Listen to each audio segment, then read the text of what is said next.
Assalamualaikum warahmatullahi wabarakatuh. Selamat jumpa di Adi Tiwok Channel di acara Ngobrol Ngalor Ngidul.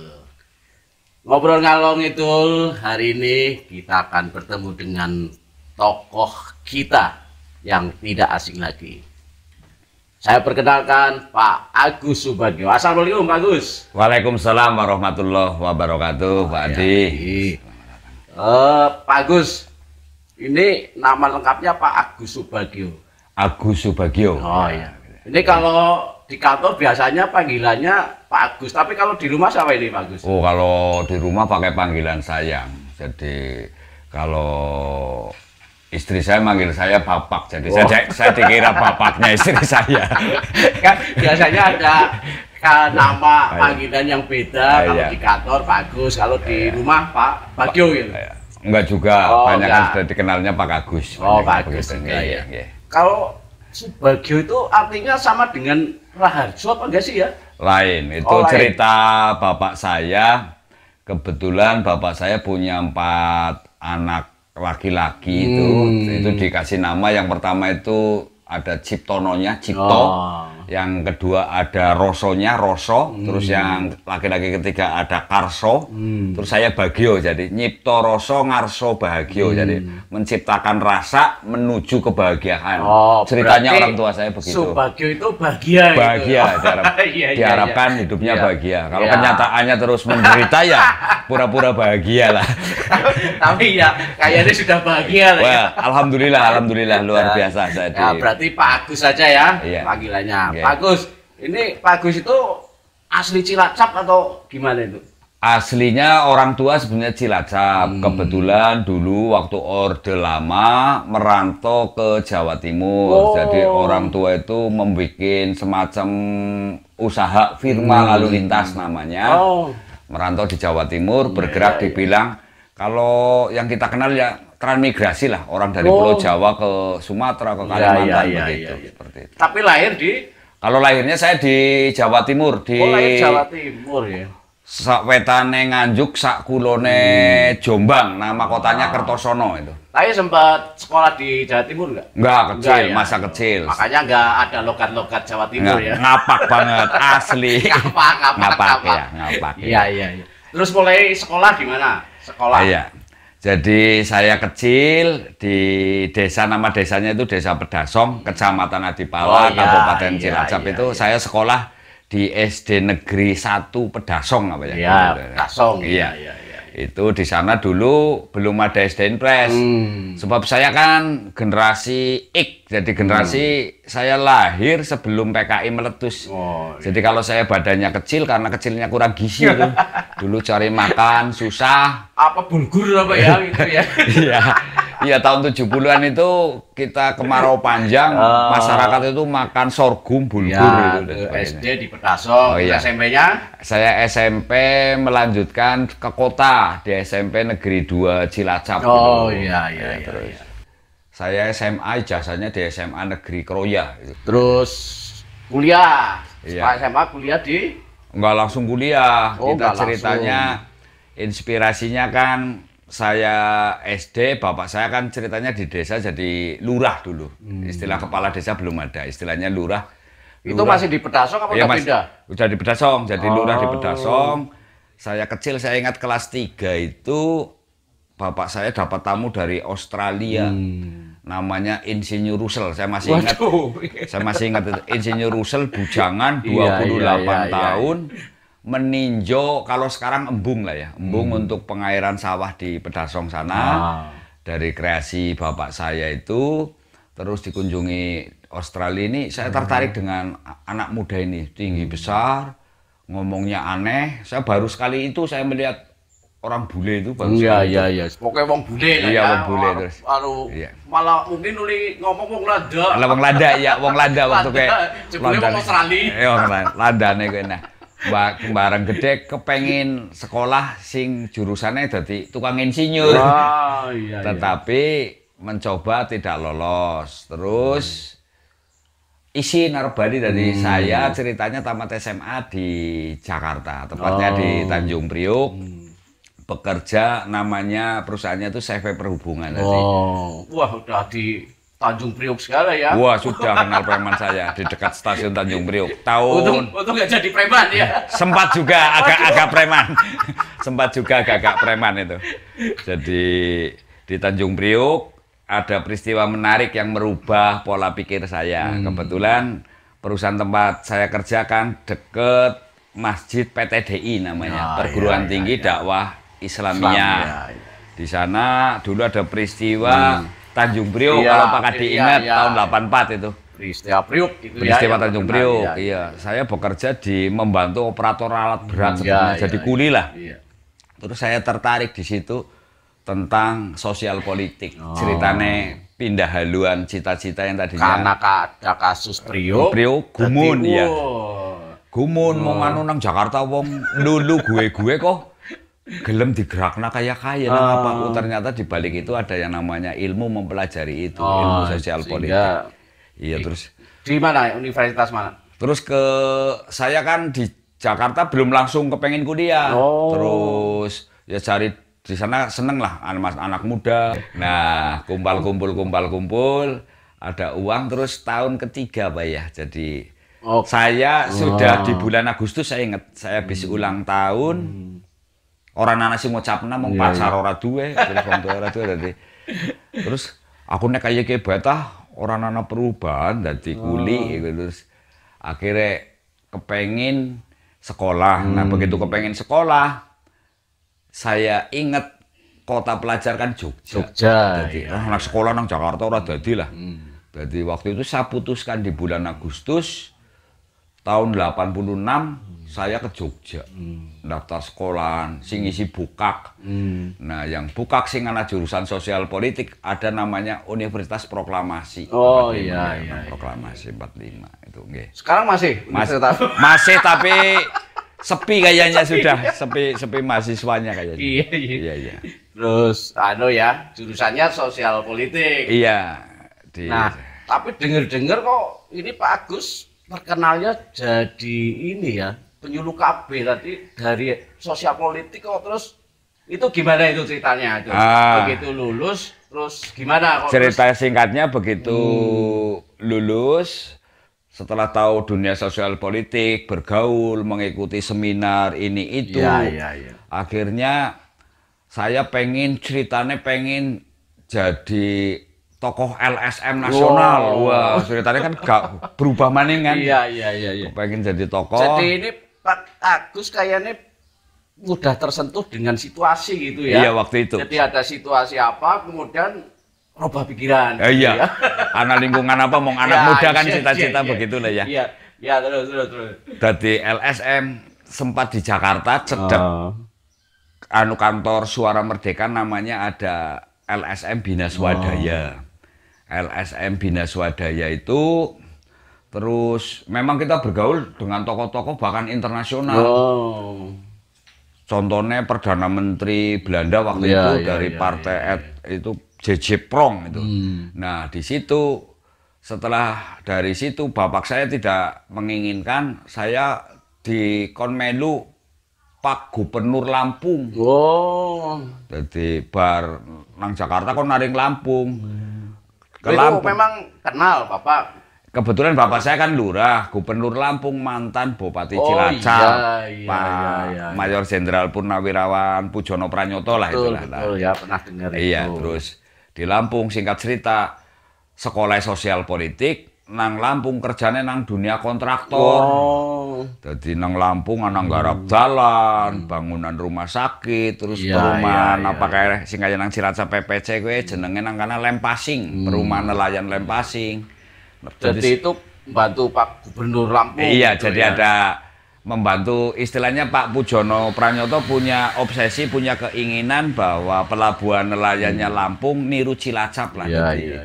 Jadi termasuk nelayan-nelayan Cilacap waktu itu juga banyak yang diajak ke sana melaut di. Jabatannya apa itu Pak Agus di proyek itu? Saya di PT itu Pandan Gagah, manajer operasional. Wah, gagah banget, Pak. Iya. Mungkin deleng track recordnya tahun yang Tanjung Priok. Jadi orang mudengan tapi kon dadi manajer operasional. Iya. Lah terus kok bisa balik Cilacap? Nah, singkat cerita, kan Lampung, saya kembali ke Jakarta. Oh Jakarta. Balik lagi di Jakarta. Langsung Cilacap, Nah, di Jakarta karena orang tua menghendaki saya kon jadi PNS. Yo, iya. Waktu itu tahun 90-an PNS kan bayarannya sidik Pak Iya, Kadi. iya. Aku mikir lah jadi PNS bayarannya sidik. Nah, saya bertahan di Jakarta, kerja di swasta lagi, beda lagi sekarang. Saya di Jakarta kerja di PT Bali Indah itu, bergerak di bidang catering. Anu makanan, tapi makanan top lah ceritanya, lima besar di ibu kota jadi. Nah, karena yang ngerti umay wong sugi-sugi Indonesia lah terus. Ngerti karena jujukna. Iya jujukna program-program itu ya. Nah, ngono. Bayarannya lumayan. Lumayan. Bayarannya lumayan lah. Lagi betah-betah nang kono lagi-lagi kon Bali.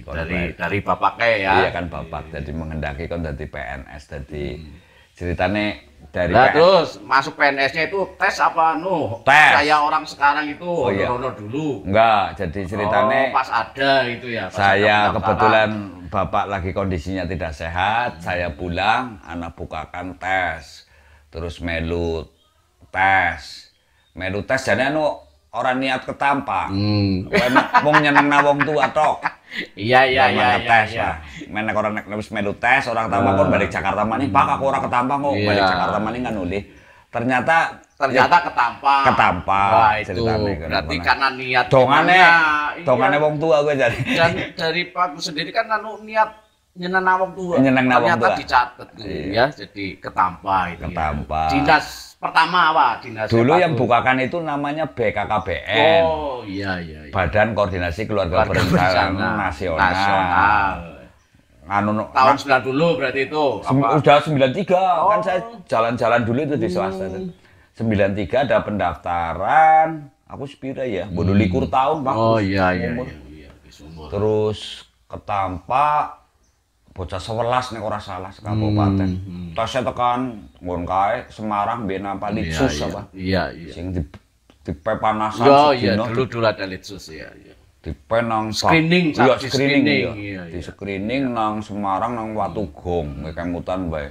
Ora sarapan wis suren gitu isuk. Tekan awan ora mlebu-mlebu. Di BKKBN. Terus dulu BKKBN kan karena program nasional itu ya. Iya, lagi ketemu sana. Iya. Terus jadilah penyuluh KB kayak gitu apa? Iya. Ceritanya waktu itu penyuluh KB. Jadi ngertinya yang bareng mlebu. Pak Haryono Siono selaku maestronya BKKBN kan mendesain ceritanya Pak Kadi. Jadi dalam merubah perilaku masyarakat diperlukan sarjana multidisiplin ilmu. Jadi barengku anak insinyur pertanian ya anak, jurusan geografi anak, sarjana hukum anak, macem-macem kayaknya. Iyayen, be anak iyayen anu sekolah agama, be anak jere masing-masing duwe kemampuan minterna masyarakat. Betul. Kayak gitu loh. Ceritanya kayak gitu. Teknisnya anu lah ya, wong jenenge penyuluh KB kan ya itu tapi yang penting wawasannya gitu. Wawasannya yang dirubah wawasannya, iya. Waktu itu terkenal program 2 anak saja gitu ya. NKKBS tadi norma keluarga kecil bahagia sejahtera tadi. Iya maksudnya pembatasan itu kan. Iya, carane anaknya akeh, 2 anak cukup. Iya. Mulane Pak Gus juga putranya 2. Oh iya jelas memberi juga 2 itu. 2 padahal ya. Padahal orang kerja nang KB belang ngerti ya.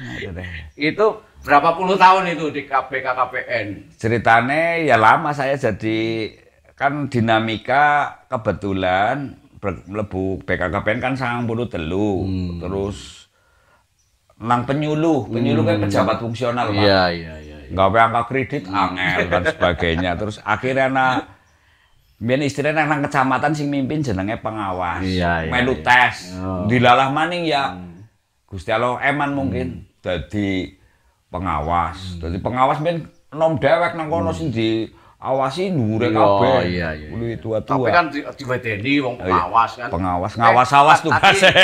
Sing nyuluh kabeh itu termasuk peragaan alat-alat. Oh iya, gitu. di dalamnya ya macam-macam. Jadi intinya nek nang KB kan kadang mau memahaminya hanya memakai alat kontrasepsi. Iya, Jadi iya, iya. lebih dari itu. Jadi nang KB gue yang ngerubah pola Iya, pikir. iya, iya. Pola pikir sing ora ngerti dadi ngerti, sing ora weruh dadi weruh, sing ora paham dadi paham, terus dihayati, di apa jenenge dilakoni. Contohnya, iya anak nek akeh engko hasile pira, dibagi ora cukup malah ora Iya, sekolah iya. kurang gizi, akhirnya keluarga itu mengambil keputusan anaknya semendik kayak gue.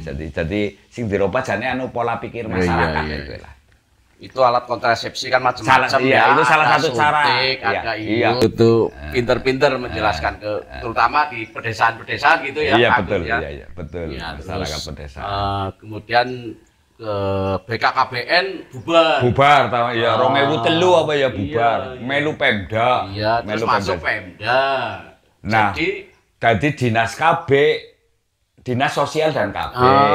Terus iya. aku dilalai waktu kue bar pengawas nang Kecamatan Kesugihan dipindah jadi kepala UPT Dinas Sosial dan KB nang Proya ceritane. Iya, iya, iya. Wah, kepala UPT ya. Kepala UPT. Walaupun UPT tapi kan kepala ya. Kepala duwe stempel barang. Duwe apa jenenge? DPA. Iya, iya, iya. Terus UPT berapa tahun? Nang UPT nang Proya kue 3 tahunan. Oh, 3 3 tahunan. tahun. Terus ditarik ke Kabupaten. kabupaten. Nang kabupaten dinasnya bubar maning, dinas sosial dan KB Pecah. pecah. Iya, iya, iya. Jadi Badan Pemberdayaan jadi apa ya? Badan PPPAKB. Iku lho singkatannya gawat. Jadi yang ngurusi wedon maning sih, Badan Pemberdayaan Perempuan, Perlindungan Anak dan Keluarga Berencana. Nang kana Tapi sudah dari penjulu. ora Wis kepala bidang. urung. Aduh. Jadi kepala Kepala seksi, PT, kepalanya kan makin rambutnya ambrol jadi semakin Iya. seksi, kepala seksi. Kepala UPT jadi kepala Kepala seksi eselon ya. ya terus kepala seksi bagian sing ngono laporan-laporan. Iya, iya, Kowe mulane iya, aku mandan ngerti komputer, Iya, ngerti Excel iya, kan iya. dipaksa Tapi, belajar. Iya, harus belajar karena Iya, nang kono. zamannya seperti itu ya, Pak Iya, Gus ya. iya. Terus kepala seksi Kabit tahun berapa jadi Kabit? 2010 apa ya? 2010 ya. 2010. Wis pirang tahun sing Iya, suwe iya. banget ya. Jadi Pak Agus itu malang melintang di KB, Iya. ternyata sekarang di Dinas Pemberdayaan Masyarakat Desa. Oh ya? iya. Iya, jadi Betul. kemien ngurusi Masyarakat sekarang ngurusi malah perangkat. lebih iya Ngurusi ya. perangkat. Itu desa. paling beda Pak Agus di Iya. antara waktu jadi di KB sama sekarang di Spermades itu. Jadi nek nang KB kuwi intine Pak Kadi ana istilah KIE. Komunikasi, informasi, edukasi tadi. Komunikasi sing ngandung informasi, informasine sing mendidik, edukasi. KIE. Terus wong kader masyarakat kan ora dibayar. Iya, iya. Jadi kudu pinter ngerayu, kudu pinter menarik perhatian. Iya, iya.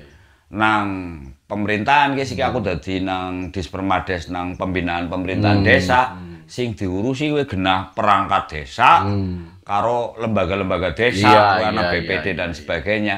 Jane ya pada baik sih, Iya. pada baik masyarakat.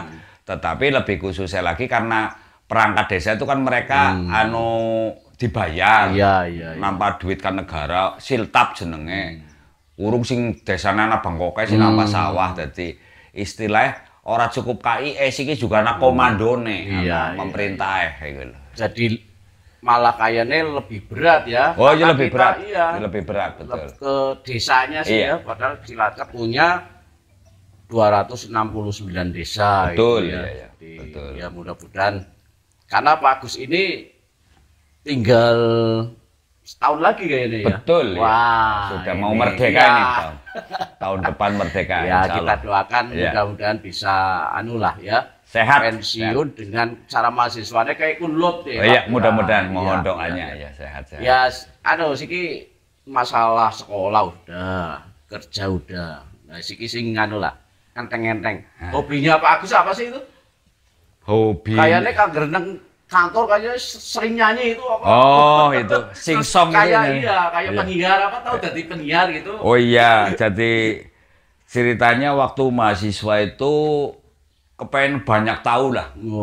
Melu seminar ya orang kepengen melu tok terus kepengen kepriwe nganak-nganak carane. Terus ngrungokna radio ya ora kepengen ngrungokna radio, kepengen ngrasakna dadi apa jenenge penyiar radio gitu. Jadi seperti itu. Jadi terus sempat jadi penyiar radio, radio cilik. Radio mahasiswa. Iya, iku lho. Terus tapi waktu gue tuh musik pop, aku senengnya Jawa malah, gending-gending Jawa. Iya. Kebudayaan gitu loh. Jadi hobi yang olahraga kayak tahu dengar-dengar jadi jago voli. Ora jago seneng. Ora seneng sing anu ya, terutama ndeleng pemain watune. Ya ngerti wong lanang ya gitu. Jarku lalu jago voli ya, seneng ya. Iya, seneng terus ya nang SMA sempat kepilih jadi pemain voli gitu. Karena sing penting kan nanggar tidak hanya postur ya kalau voli ya. Ya, mat komplit sih cara sikine libero apa yang bertahan jadi pengambil bola. Libero kadang-kadang saya melihat sing nganggo seragam beda ya. Iya, jadi bagian pengambil receive, pengambil bola pertama itu. Jadi olahraga seneng. Mulane walaupun sudah mau pensiun masih seger gitu ya, karena Insya Allah. itu sering nyanyi, sering olahraga. Iya, betul. Iya. Terus ini Pak Gus, nanti sudah punya rencana nggak ini? Biasanya kan orang mau pensiun itu duwe planning gitu loh. Iya. Planningnya apa setelah pensiun itu? Apa jadi YouTuber? Iya macam-macam itu. Bojoku malah ya mendina nontonin YouTube. Ini gawe YouTube dewek kayak. Kayaknya kepenak temen gitu ya. Iya ndeleng. Iya. Ya nggak apa-apa sih ya. Tapi kalau dari saya pribadi sih apa ya istilahnya manungkul apa ya. Jadi ilmu menungkul jadi istilah Tunduk ya, bukan tunduk ya, nunduk gitu ya. Nunduk terus bukan lihat selalu yang di atas itu ya. Iya, jadi pensiun pikiranku wis mandan aring filosofi ini kayak sangkan paraning dumadi lah. Jadi kita batu bisa dijelas sangkan paraning. Iya, nek zaman cilik aku main dinyanyi aku biyen ora ana, saiki dadi ana, ngesuk meneh ora ana, pada bali aring rahmatullah dadi kepenginan cita-cita ngono wis pensiun aku kepengin bermesra-mesraan karo sing gawe urip gitu iya hidup sebenarnya itu ya iya mong nang dunya kan ora suwe Pak Kadilah biasan lah iya begitu ya dadi umpama pengen jadi YouTuber ya ngomong iseng gitu lah iya dalam rangka yang mengajak-ajak yang eksistensi iya jadi agar nang grup kayak kan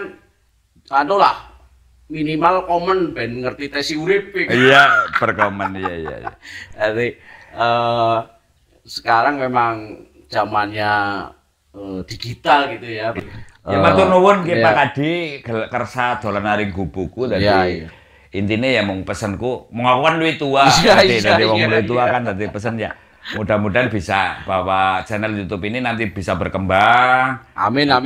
Terus ngajak kayak ceritaku walaupun ngobrol ngalor ngidul ana nilai-nilai perjuangan bahwa urip orang mulus ana pahit getire urip lah begitu. Ternyata Pak Agus Subagio ini yang sarjananya sosial politik malah banyak berkecimpung nang PLKB itu ya, itu kan aduh kayak nggak kepikir ya waktu itu. Iya waktu itu. Tahun nang Priok barang. Iya. Cara gendang Priok bae malah tadi pos preman ya. Karena kumisnya wis suling. Oh iya. Kumis itu dari zaman SMA udah kayak gitu Pak. Iya jadi kumis itu SMA kelas loro mulai tukul orang tak cukur. Iya. Jadi nek dicukur kesektene ilang gitu lho, kesektene ilang. Sanane strategi Pak Agus ya kumisnya yang akeh Agus ya Agus kumis lah nek ora Agus kondom gitu lho. Iya gitu dikenal. Betul. Saya sejak kenal Pak Agus memang kayaknya orang tahu ngerok kumis ya. Iya betul. Ya, kayaknya nggak pernah ya. Nggak pernah, paling dia dicukuri. Nek orang kan mengisor dawa banget ya gue. Jadi kayak Samson lah ya. Itu dikerok rambut keleknya tadi lemes. Tadi beriang. Iya. Saya kira itu Pak Agus. Terima kasih ngobrol ngalor ngidulnya. Mudah-mudahan pengalaman Pak Agus itu bisa ada sisi positifnya yang bisa diambil oleh pemirsa Aditi Walk Channel ini. Matur nuwun. Sami-sami Pak Kadi. Nggih. Mudah-mudahan Pak Agus dan keluarga selalu diberi kesehatan. Amin, amin, amin. Wassalamualaikum warahmatullahi wabarakatuh. Waalaikumsalam warahmatullahi wabarakatuh. Demikian obrol ngalor ngidul ini, mudah-mudahan bisa diambil manfaatnya. Wassalamualaikum warahmatullahi wabarakatuh.